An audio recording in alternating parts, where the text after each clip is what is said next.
ఈశ్వరుడు ఎల్లభూతములకు నియామకుడు, ప్రాణుల హృదయమందున్నవాడై గంత్రగాడు బొమ్మల నాడింపు రీతిగా ప్రాణుల భ్రమింపజేయుచున్నాడు.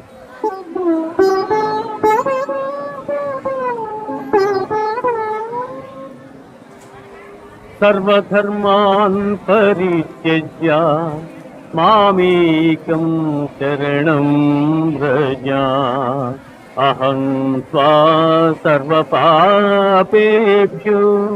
మోక్షయిష్యామి మా శుచః.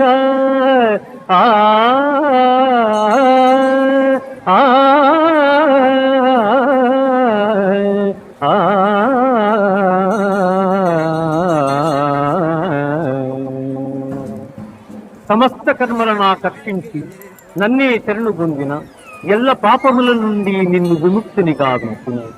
నీవు చింతించకు.